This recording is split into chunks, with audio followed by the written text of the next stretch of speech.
Okay, hey, how you guys doing? I told Steven, if it's pronounced Stefan, I apologize when I'm calling you Steven, that I'm going to show you how to do what to look for on your belt, on your mid-60s Simplicity.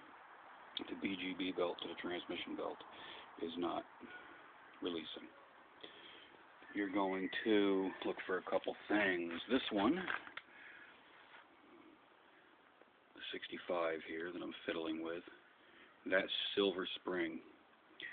There was a cheesy throttle return spring in there that I could stretch with two pinkies. There was nothing to it. Here it is. At this little thing I can just grab two fingers and stretch. That was put there instead of a big heavy spring. Now we'll go back to the 64, which I put the belt on because I'm still fiddling with the 65. The 64 I do a lot of weed cutting with. So behind, Steven, you're going to find behind this cover that spring I talked about. Clutch pedal, pull off the side cover on the right hand side, make sure that spring is in there. You're going to, also on my 65, that locking collar and spring are missing. No idea why they put a return spring back here instead. You need the locking collar and spring to put tension on your floater there. I don't know the technical term. And then what you're going to have then, oh, I'll get to one other thing. But you want to make sure you should get lots of release, decent amount of travel, doesn't take a lot of tension. The other thing you're going to want to make sure is, if most of the machines are missing this, but if you have the emergency brake, which is this, pull this forward.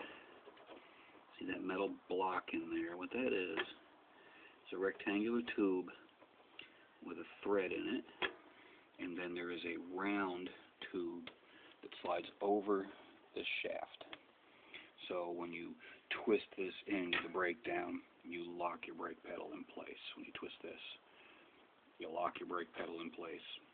That's your emergency brake. It's missing on almost every one of these I've seen. It's missing. I'm shocked it's still here, especially considering it's missing a guard there and it's missing a locking collar up there. I'm shocked that even survived. So those are the things you want to look for. Make sure that spring is still there. You're going to want to make sure if you have the emergency brake, it's not stuck. Obviously, make sure your linkages there aren't stuck. And make sure that your locking collar and spring are there and adjusted with tension. Like that's got tension. If they're still there and it's slid way down and the spring is completely released, it's not going to work. So I hope that helps you, Steven. Hopefully it helps you pinpoint it down. And good luck.